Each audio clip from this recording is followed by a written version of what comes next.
मेरे YouTube channel में आप लोगों का पुनः एक बार स्वागत।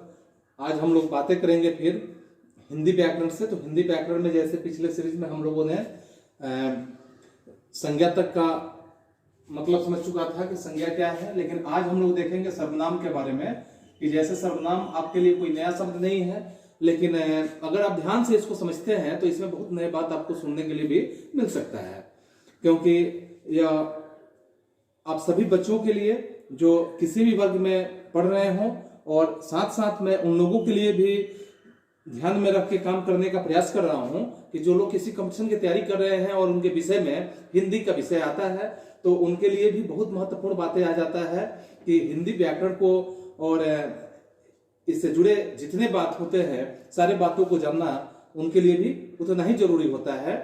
तो आज हम बात करेंगे सर्वनाम पे। तो सर्वनाम शब्द सुनने से ही आप समझ रहे हैं कि सर्व यानी सब, अनाम माने नाम। ये शब्द सुनने से आपको स्पष्ट हो जाना चाहिए कि सर्व यानी सभी, अनाम माने नाम, यानी कि सर्वनाम का मतलब होता है कि सबका नाम।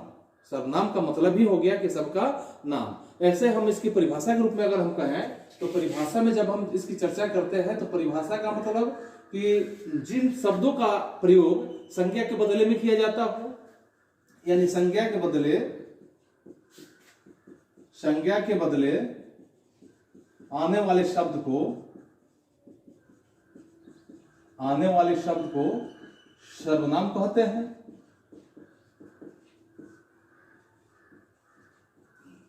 संज्ञा के बदले आने वाले शब्द को क्या कहते हैं? तो सर्वनाम कहते हैं। सीधे से शब्दों में इसको जानेंगे हम, या इसको हम ऐसे भी कह सकते हैं कि सर्वनाम उस विकारिक शब्द को कहते हैं जो यानी कि पूर्वापर संबंध, यानी जो भी पूर्वापर संबंध होता है किसी भी संज्ञा के बदले में आता है, या सर्वनाम को संज्ञा के स्थान पर रखा जाता है। वाक्यों में सर्वनाम जो होता है, सर्वनाम वो शब्द है जो किसी पर यानी प्रश्नाधीन आदमी की जगह पर उपस्थित होता है। और फिर इस तरह भी हम बता सकते हैं कि संज्ञा की पुनरुक्ति को दूर करने के लिए, संज्ञा का जो पुनरुक्ति होता है उसको दूर करने के लिए सर्वनाम का प्रयोग किया जाता है। जैसे पुनरुक्ति का मतलब आप समझ रहे हैं कि एक ही शब्द को बार बार उच्चारण करने से आपके जो वाक्य होते हैं वाक्य भद्दे लगते हैं, वो सुनने में अच्छा नहीं लगेगा, बोलने वाले को बोलने में अच्छा नहीं लगेगा।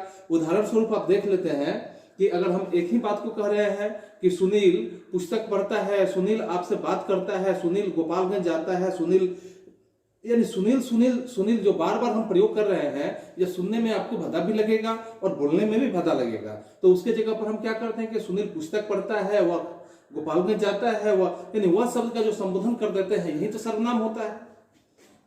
यानी संज्ञा के बदले में, सुनील के बदले में जो हमने प्रयोग किया, या क्या हो गया कि सर्वनाम हो गया। ऐसे आप सर्वनाम के बारे में जब जानेंगे तो हिंदी में मूल रूप से यानी कि मूल सर्वनाम की संख्या 11 होता है। हिंदी में मूल सर्वनाम कितने होते हैं? मूल सर्वनाम 11 होते हैं। मूल सर्वनाम कितने होते हैं? 11 होते हैं। 11 में जैसे हम 11 का यहाँ विवरण देंगे, 11 के बारे में हम बातें करेंगे, तो जैसे हम देखेंगे कि मैं हो गया, तुम हो गया, मैं, तुम, यह हुआ, तुम, यह, वह। इसके साथ हम देखेंगे आप हो गया, जो हो गया, सो हो गया, आप हो गया, जो, सो, आप, जो, सो। इसके बाद कौन, क्या, कोई, कुछ, कौन, क्या, कोई, कुछ, ये आपके मूल सर्वनाम आ जाते हैं। यह जो शब्द हैं ये आपके मूल सर्वनाम में आते हैं। जैसे हम उदाहरण स्वरूप कह सकते हैं कि सीता ने गीता से कहा कि मैं तुम्हें पुस्तक दूंगी। सीता ने गीता से कहा कि मैं तुम्हें पुस्तक दूंगी, यानी सीता ने गीता से कहा। तो सीता ने कहा गीता से कि मैं शब्द जो आ गया, यह मैं क्या आया तो सर्वनाम हुआ। यहाँ यह सीता पुस्तक देने वाली है गीता को, तो यहाँ सीता पुस्तक देगी, यह नहीं कहा कि मैं का प्रयोग किया गया। फिर आप देखेंगे कि सोहन एक अच्छा विद्यार्थी है, वह रोज स्कूल जाता है। सोहन एक अच्छा विद्यार्थी है, वह रोज स्कूल जाता है। तो सोहन एक अच्छा विद्यार्थी है, सोहन रोज स्कूल जाता है, हम नहीं कहते हैं। हम यहाँ सीधे कह रहे हैं कि वह रोज स्कूल जाता है, वह शब्द जो है सोहन को संबोधित करता है, सोहन के बारे में बता रहा है कि वह रोज विद्यालय जाता है। तो इस तरह से राम मोहन के साथ उसके घर गया, राम मोहन के साथ मोहन के घर गया नहीं कहकर हम उसके यहाँ प्रयोग कर दिए। तो मूल सर्वनाम के अलावा भी कुछ और सर्वनाम होते हैं जिसकी यहाँ पे हम जिक्र करते चलेंगे। लेकिन अगर सर्वनाम के भेदों के बारे में हम चर्चा करें तो सर्वनाम के मुख्य रूप से 6 भेद होते हैं। सर्वनाम के कितने भेद होते हैं? तो सर्वनाम के 6 भेद होते हैं। सर्वनाम के 6 भेद हैं, जिसमें हम एक एक करके बारी बारी से सबके बारे में चर्चा करेंगे। जिसमें सबसे पहला आपका है कि पुरुषवाचक सर्वनाम। पुरुषवाचक सर्वनाम, तो पुरुषवाचक सर्वनाम यह शब्द सुनने से आप स्पष्ट कर सकते हैं कि पुरुषवाचक सर्वनाम यानी जिस सर्वनाम से या जिन सर्वनाम शब्दों का प्रयोग वक्ता द्वारा, यानी जो भी वक्ता होते हैं, जैसे मैं बोल रहा हूं, मैं एक वक्ता हूं, तो वक्ता द्वारा खुद के लिए या दूसरों के लिए, वक्ता द्वारा खुद के लिए या दूसरों के लिए किया जाता है, वैसे सर्वनाम को पुरुषवाचक सर्वनाम कहते हैं। यानी हम लिख सकते हैं कि जिस सर्वनाम का प्रयोग वक्ता द्वारा खुद के लिए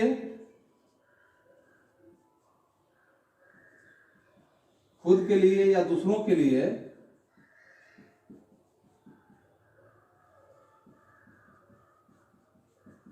प्रयोग किया जाता है,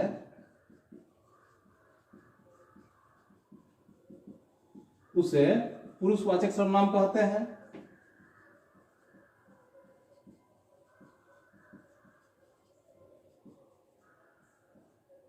पुरुषवाचक सर्वनाम कहते हैं। इसमें हम और भी बातों को बताएंगे आपको कि जैसे अगर हम कहते हैं कि मैं और हम जहां प्रयोग किया गया कि मैं और हम, या क्या हुआ, वक्ता इसका प्रयोग करेगा। तुम अगर प्रयोग करते हैं, तुम प्रयोग करते हैं, तो यह क्या होगा, दूसरों के लिए हुआ, यानी कि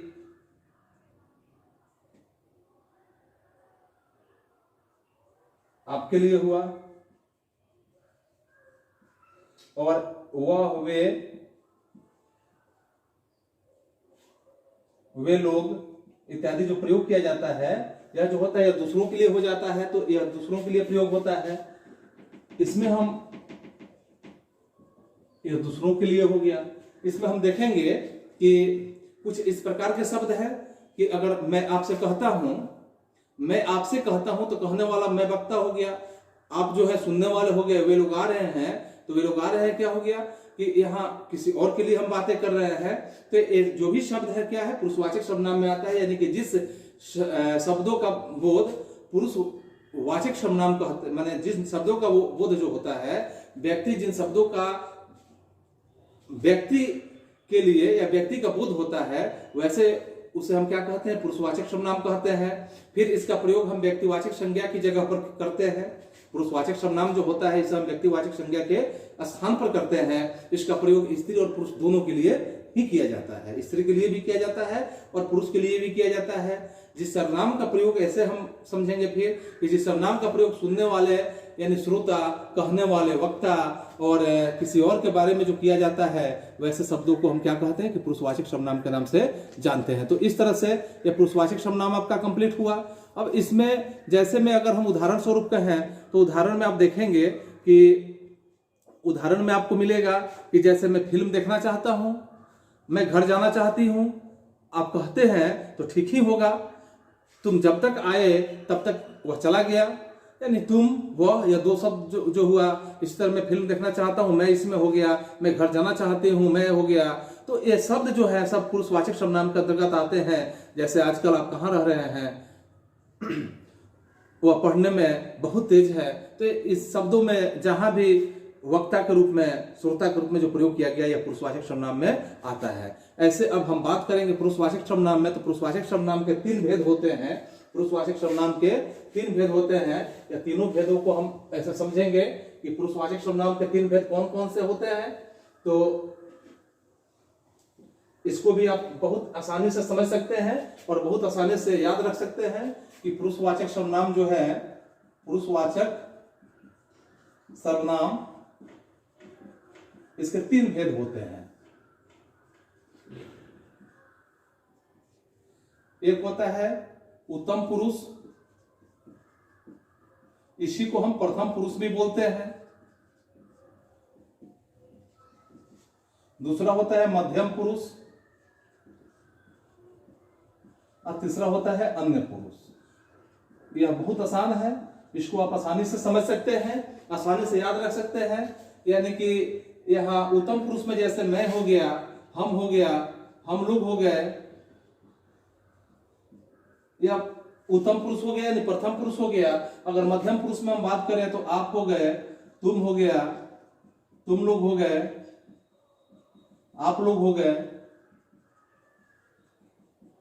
उसी तरह अन्य पुरुष की बात करें तो अन्य पुरुष में जैसे हो गया कि वह हो गया, वह पुरुष के लिए भी हम कर सकते हैं, वह हो गया, वह स्त्री के लिए भी हम कर सकते हैं, वे लोग हो गए। तो इस तरह यह अन्य पुरुष में आ जाते हैं, इत्यादि और भी बहुत शब्द हैं। तो इस तरह हम यहां समझेंगे कि अगर तीनों का परिभाषा भी आपको समझने की बात आए कि उत्तम पुरुष, मध्यम पुरुष और अन्य पुरुष किसे कहते हैं, तो यहाँ हम सीधे शब्द में जानेंगे कि कहने वाले यानी वक्ता जो होते हैं प्रथम पुरुष होते हैं यानी उत्तम पुरुष होते हैं, और सुनने वाले जो होते हैं श्रोता होते हैं वे मध्यम पुरुष होते हैं, और किसी जिसके बारे में हम बातें करते हैं वे अन्य पुरुष होते हैं। उदाहरण स्वरूप अगर हम एक वाक्य आपको दे रहे हैं कि मैं आपसे कहता हूं कि वे लोग हंस रहे हैं, मैं आपसे कहता हूं कि वे लोग हंस रहे हैं, तो मैं वक्ता हो गया, मैं कहने वाला हुआ, और आप जो है सुनने वाले हो गए, तो मैं प्रथम पुरुष हुआ, यानी कि प्रथम पुरुष उत्तम पुरुष हो गया। और उसके बाद आप जो हुए सुनने वाले हैं, क्योंकि मैं आपसे कह रहा हूं तो आप सुनने वाले हो गए, तो आप क्या हो गए, यह मध्यम पुरुष हो गए। और हम बातें कर रहे हैं, वे लोग हंस रहे हैं, तो वे लोग हंस रहे हैं, तो वे लोग क्या हो गए, तो अन्य पुरुष हो गए। यानी कहने वाला जो वक्ता होगा प्रथम पुरुष होगा, सुनने वाला मध्यम पुरुष होगा, और जिसके बारे में हम बातें करेंगे वे अन्य पुरुष होगा। इतना कोई दिक्कत नहीं होना चाहिए, इसको आसानी से आप समझ सकते हैं। फिर हम सर्वनाम के दूसरे भेद की चर्चा करते हैं कि दूसरे भेद में जैसे दूसरा इसका नाम है कि निजवाचक सर्वनाम, निजवाचक सर्वनाम। तो निजवाचक सर्वनाम में हम देखेंगे कि जिस शब्द से निजता या अपनापन का बोध होता है, जिस शब्द से निजता या अपनापन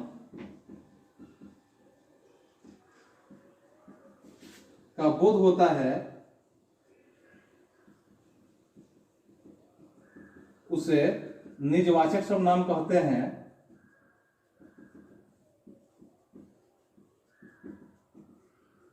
निजवाचक सर्वनाम कहते हैं। जैसे अगर हम यहां फिर बातें करेंगे कि निजता या अपनापन का जहां बोध होता है, वहां अगर हम उदाहरण स्वरूप लेंगे तो यहां स्वयं हो जाएगा, आप हो जाएगा, अपने हो जाएगा, अपने आप हो जाएगा, यानी और भी इसमें शब्द होंगे। यानी इन शब्दों से निजता या अपनापन का बोध होता है। निजता और अपनापन का कैसे बोध होता है, तो आप देखेंगे कि मैं स्वयं इसे लिख रहा हूं, मैं स्वयं इसे लिख रहा हूं, तो यहाँ निजता का बोध हो रहा है कि यहाँ लिखने का काम तो मैं कर रहा हूं, लेकिन किसी और से नहीं, मैं स्वयं इस काम को कर रहा हूं।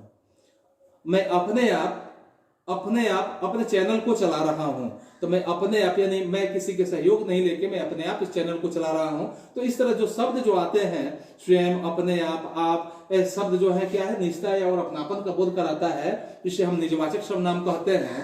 अर्थात हम इसको दूसरे शब्दों से और भी जान सकते हैं कि निज शब्द का अर्थ होता है, यानी निजवाचक के यहाँ प्रयोग में हम देख रहे हैं कि निज माने अपना होता है, निज शब्द का अर्थ होता है अपना, और वाचक का मतलब होता है, वाचक का मतलब क्या होता है, बोध, यानी जिसमें अपना बोध होता है, जिसमें स्वयं का बोध होता है। अपना निज यानी अपना का, वाचक माने बोध होना, तो जिसमें अपना बोध होता है उसे हम निजवाचक सर्वनाम कहते हैं।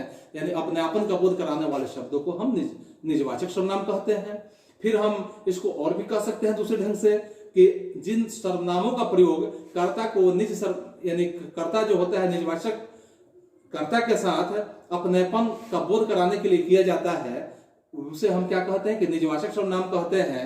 और वहां पर जहां पर वक्ता अपने या अपने विचारों को यानी अपना या अपने आप जो शब्द होता है, शब्द का प्रयोग करता है, वहां पर निजवाचक सर्वनाम निश्चित रूप से होता है। जैसे हमें, तुम, अपने आप, अपना इत्यादि जो प्रयोग यहाँ किया गया। उदाहरण स्वरूप अगर हम आपको कुछ वाक्य बताते हैं कि मैं अपने आप या मैं अपने कपड़े स्वयं धो लूंगा, मैं अपने कपड़े स्वयं धो लूंगा, यदि कपड़ा धोने की जो बात आ रहा है इसमें किसी के सहयोग की जरूरत नहीं होगा, मैं धोऊंगा तो स्वयं इसे धोने का काम कर सकता हूं, इसलिए मैं इसे धो लूंगा। मैं वहां अपने आप चला जाऊंगा, उसमें भी मुझे जाने के पीछे किसी के सहयोग की जरूरत नहीं, मैं स्वयं अपने आप क्या करूंगा, चला जाऊंगा। मैं खुद कुछ भी कर सकता हूं, मैं खुद कुछ भी कर सकता हूं, मुझे कुछ भी करने के लिए किसी के सहयोग की जरूरत नहीं, मैं कुछ भी कर सकता हूं। तो इस तरह के जो शब्द होते हैं निजता या अपनापन का बोध कराते हैं, उसे निजवाचक सर्वनाम कहते हैं। यहाँ कोई दिक्कत नहीं होनी चाहिए। और आपको मैं एक बार फिर से याद दिला देता हूं कि किसी भी तरह का अगर आपको परेशानी समझ में आता है तो आप निश्चित रूप से मेरे कमेंट बॉक्स में कमेंट करके आप मुझे बताएं, ताकि मैं उस परेशानी को दूर करने का भी प्रयास कर सकूं। तो आगे हम तीसरे इसके भेद के बारे में समझेंगे कि निजवाचक के बाद एक होता है फिर तीसरा परिभाषा, तीसरा इसका नाम है निश्चयवाचक सर्वनाम। तो निश्चयवाचक सर्वनाम तो समझ रहे हैं कि निश्चयवाचक जो होता है कि निश्चयवाचक सर्वनाम, तीसरा आपका भेद हुआ निश्चयवाचक।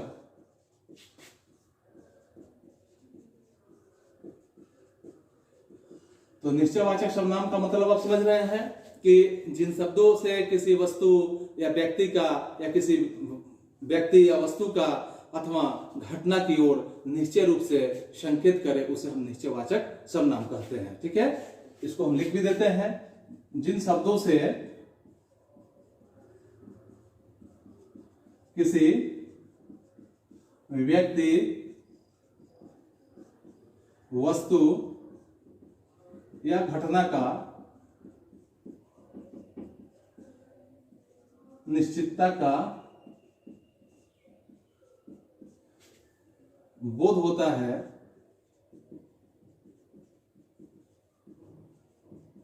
उसे हम निश्चयवाचक सर्वनाम कहते हैं।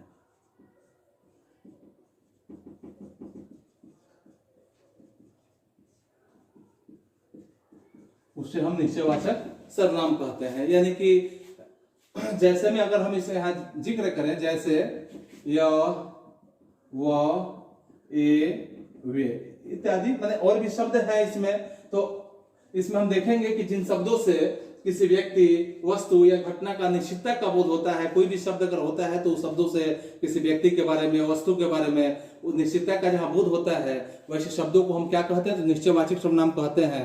और निश्चयवाचक सर्वनाम में जैसे यहाँ दिखाया गया कि यह हो गया, वह हो गया, तो ये सब क्या है कि निश्चयवाचक सर्वनाम के अंतर्गत ये सब आता है। अब निश्चयवाचक सर्वनाम जो है, इसमें भी इसके अगर हम बातें करें अलग अलग ढंग से देखें तो इसमें भी इसके दो भेद हो जाते हैं। और दो भेद कौन कौन से होते हैं, तो एक आपका हो जाता है निकटवर्ती निश्चयवाचक, और एक होता है कि दूरवर्ती निश्चयवाचक। तो निकटवर्ती का मतलब, निकटवर्ती, इसके दो भेद हो जाते हैं। एक में हो जाता है निकटवर्ती निश्चयवाचक और दूसरा हो जाता है दूरवर्ती निश्चयवाचक। इसकी परिभाषा की अगर हम बात करते हैं तो जिन शब्दों से निकट के किसी व्यक्ति, वस्तु या घटनाओं का बोध होता है, उसे निकटवर्ती निश्चयवाचक कहते हैं। जैसे में अगर हम देते हैं कि यह, वे, ए, और दूरवर्ती का मतलब हो गया कि जिन शब्दों से किसी दूर के व्यक्ति, वस्तु या घटनाओं के बारे में बोध होता है, उसे हम दूरवर्ती निश्चयवाचक कहते हैं। जैसे में हो गया वह और वे। इस पे हम कुछ वाक्य ऐसे बता सकते हैं या आप समझ सकते हैं कि अगर हम कहते हैं कि यह कलम है या कलम है, तो यह जो है यह यानी नजदीक होने का बोध कराता है। फिर हम कहते हैं कि वह दीवार है, तो वह दीवार है यानी कि हमसे क्या होता है कि दूरवर्ती का बोध होता है।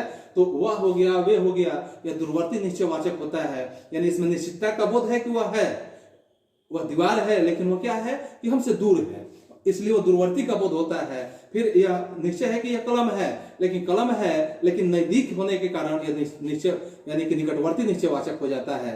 यानी जिस वस्तु से, जिन शब्दों से किसी व्यक्ति का, वस्तु का, घटना का निश्चितता का बोध होता है कि यह है, लेकिन जो नजदीक है वह निकटवर्ती हो गया, जो दूर है वह क्या हुआ, दूरवर्ती हो गया। फिर आप देखेंगे कि निश्चयवाचक के बाद इसका चौथा भेद जो होता है अनिश्चयवाचक हो जाता है। अनिश्चयवाचक सर्वनाम। तो अनिश्चयवाचक सर्वनाम का मतलब होता है कि जिन शब्दों से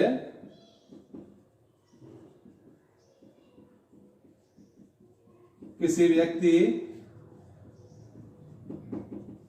वस्तु या घटना के अनिश्चितता का बोध होता है,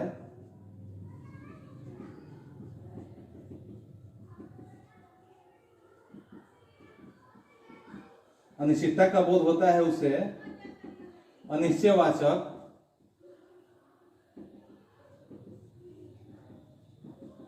सर्वनाम कहते हैं।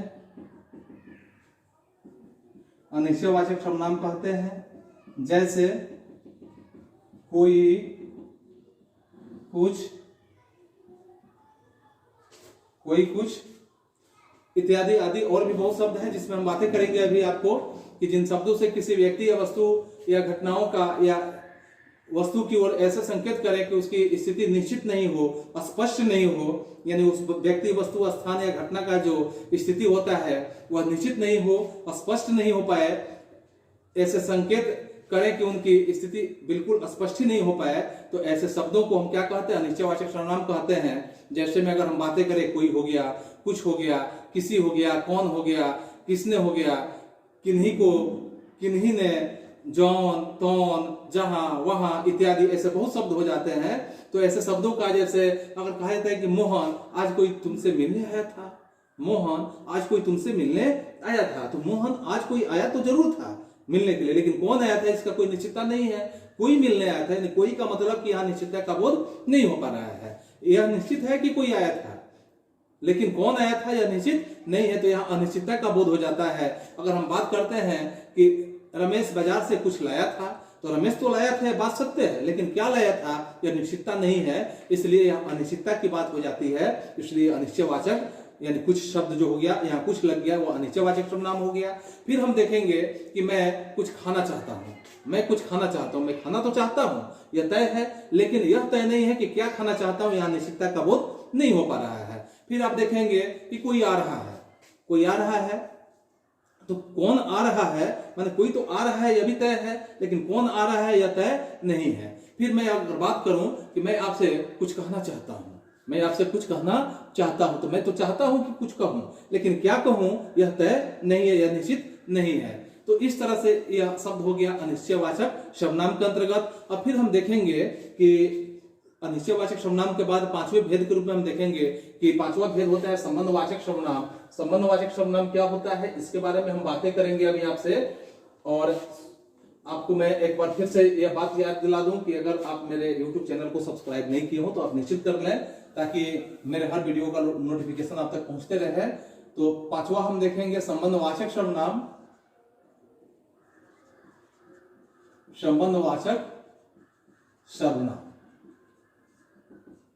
तो संबंधवाचक सर्वनाम का मतलब होता है कि जिन शब्दों से परस्पर संबंध का पता चले, कोई भी शब्द हो, उस शब्दों से परस्पर संबंध का पता चलता है, तो उसे संबंधवाचक सर्वनाम कहते हैं। सीधे शब्दों में आप जानिए कि जिन शब्दों से परस्पर संबंध का पता चले,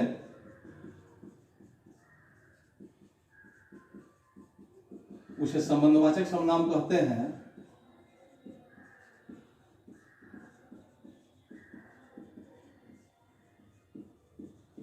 जैसे अगर हम बात करते हैं मेरा, तुम्हारा, मेरी, तुम्हारी, इसकी, उसकी, और भी बहुत शब्द है आदि। अगर हम बातें इसमें देखते हैं कि अगर जिन शब्दों से परस्पर संबंध का बोध होता है उसे हम संबंधवाचक सर्वनाम कहते हैं। या हम ऐसे भी कहते हैं कि जिन शब्दों से दो या यानी कि कोई भी शब्द है, उन शब्दों से दो पदों के बीच के संबंध का पता चलता है, दो पदों के बीच के संबंध का पता चलता है, उसे हम संबंधवाचक सर्वनाम कहते हैं। या जिन शब्दों से किसी व्यक्ति, वस्तु का एहसास यह हो जाता है, लेकिन उसका निश्चित रूप पता नहीं चलता है, यानी कि व्यक्ति वस्तु का संबंधों का एहसास होता है उसे हम संबंधवाचक सर्वनाम कहते हैं। या हम ये भी बता सकते हैं कि जो सर्वनाम वाक्य में प्रयुक्त होकर किसी अन्य सर्वनाम से संबंध हो उसे हम संबंधवाचक सर्वनाम कहते हैं। जैसे संबंध का मतलब कि यह मेरी स्केच है, यह स्केच किसकी है तो मेरी है। यहाँ संबंध का बोध हो रहा है कि स्केच है, लेकिन स्केच किसकी है तो मेरी है। तो मेरी यहाँ संबंध का बोध करा रहा है कि स्केच का संबंध मेरे साथ है। यह तुम्हारे, अगर बात करें कि जिस मोबाइल से सुन रहे हो वो मोबाइल तुम्हारी है, तो मोबाइल का संबंध तो जोड़ा जा रहा है, लेकिन मोबाइल का संबंध क्या है कि वह तुम्हारी है। तो इस तरह से यह संबंध का बोध कराता है, यानी कि यहाँ उसे हम क्या कहेंगे संबंधवाचक सर्वनाम कहेंगे। उदाहरण स्वरूप और भी हम कह सकते हैं कि जैसी करनी वैसी भरनी। जैसी भी शब्द जो है संबंधवाचक में आता है, जिसकी लाठी उसकी भैंस, है ना। तो इस तरह से यह संबंधवाचक सर्वनाम के अंतर्गत आता है। फिर अंतिम में हम बातें करेंगे 6ठे नंबर पे कि प्रश्नवाचक सर्वनाम। प्रश्नवाचक सर्वनाम, तो प्रश्नवाचक सर्वनाम में जिन शब्दों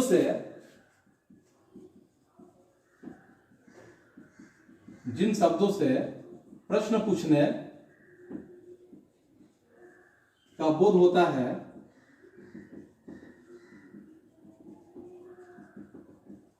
उसे प्रश्नवाचक सर्वनाम कहते हैं।